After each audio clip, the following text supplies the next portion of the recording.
ನಮಸ್ಕಾರ ಪ್ರಿಯ ವೀಕ್ಷಕರೇ, ವಿಟಿವಿ ಬಳ್ಳಾರಿಗೆ ಸ್ವಾಗತ. ನಾನು ನಿಮ್ಮ ಸುಚಿತ್ರ.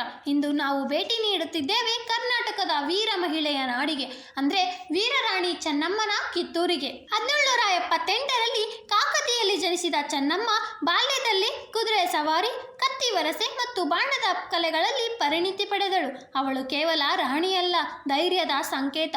ರಾಯ ಮಲ್ಲಸರ್ಜನ ಪತ್ನಿಯಾಗಿ ಕಿತ್ತೂರಿನ ಸಿಂಹಾಸನಕ್ಕೇರಿದ ಚೆನ್ನಮ್ಮ ಅವಳ ಜೀವನದಲ್ಲಿ ವಿಧಿ ಕ್ರೂರವಾಯಿತು. ರಾಯರ ಸಾವಿನ ಬಳಿಕ ಮಗುವಿನ ನಾಶ. ಆದರೂ ಆಕೆ ಕುಸಿತವಿಲ್ಲದೆ ಎದ್ದು ನಿಂತಳು. 1824ರಲ್ಲಿ ಬ್ರಿಟಿಷರು ತಮ್ಮ ರಾಜ್ಯಗಳನ್ನು ಸ್ವಾಧೀನಪಡಿಸಿಕೊಳ್ಳುವ ನೀತಿಯನ್ನು ಪ್ರಯೋಗಿಸಿ ಕಿತ್ತೂರನ್ನು ವಶಪಡಿಸಿಕೊಳ್ಳಲು ಮುಂದಾದರು.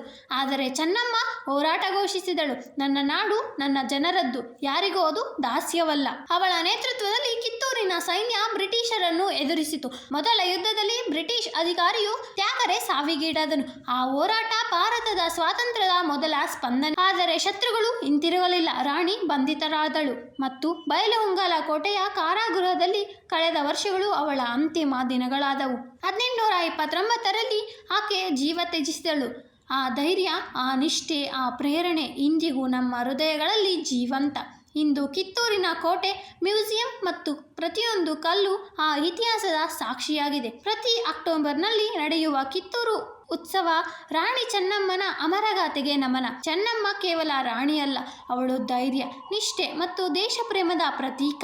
ಅವಳ ಧ್ವನಿಯು ಇಂದು ಕೂಡ ಈ ನಾಡಿನ ಗಾಳಿಯಲ್ಲಿ ಕೇಳುತ್ತದೆ. ನಾವು ಎಲ್ಲರೂ ಆಕೆಯ ಹೋರಾಟದಿಂದ ಕಲಿಯಬೇಕಾದ ಪಾಠ: ಸತ್ಯ ಮತ್ತು ಸ್ವಾಭಿಮಾನ ಎಂದಿಗೂ ಸೋಲುವುದಿಲ್ಲ.